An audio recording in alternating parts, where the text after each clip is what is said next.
Eh bien écoutez, il faut venir s'installer à Tétieux parce que c'est un magnifique petit village rural aux portes de l'agglomération d'Aquoise.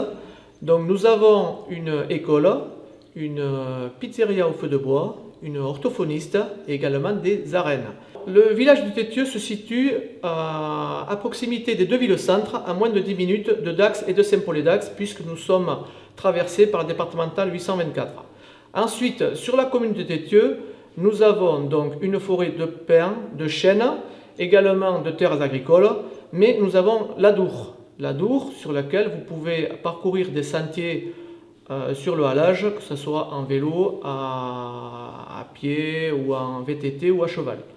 Ensuite, nous avons un tissu associatif très fourni, avec de nombreuses associations qui sont dynamiques, et je suis sûr que vous y trouverez votre bonheur si vous venez intégrer une association en venant habiter à Tétieux, ou si vous devenez tétilienne ou tétilien.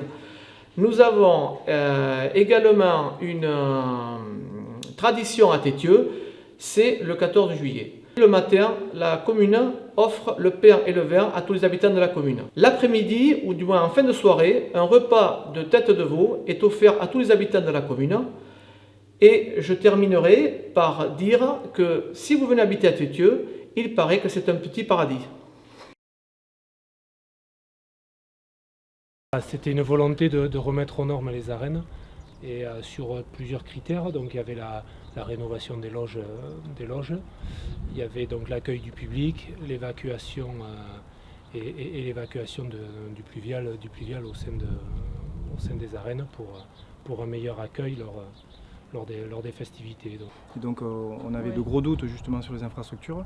Il fallait absolument qu'on se mette en accord avec nous-mêmes sur si on faisait venir des gens, il fallait qu'ils viennent en toute sécurité. D'accord. Donc ça a été notre clé d'entrée.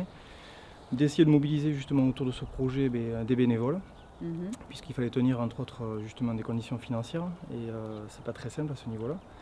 Et on a réussi à fédérer finalement une jeune équipe de bénévoles, de jeunes retraités, et puis le comité des fêtes. Donc Jonathan l'a expliqué, le comité des fêtes est essentiellement sur la partie communication pour le moment, mais ils seront certainement amenés à intervenir en mettant la main à la pâte un peu plus tard. Et après, avec le groupe resserré de jeunes retraités, les préparations de tout ce qui est de démontage déjà, de mise en place justement de ce qu'on appelle les crémaillères dans la préparation des supports. Et ensuite, donc maintenant, la dernière étape qu'on a pu réaliser jusqu'à présent, c'est la mise en place des préfabriqués.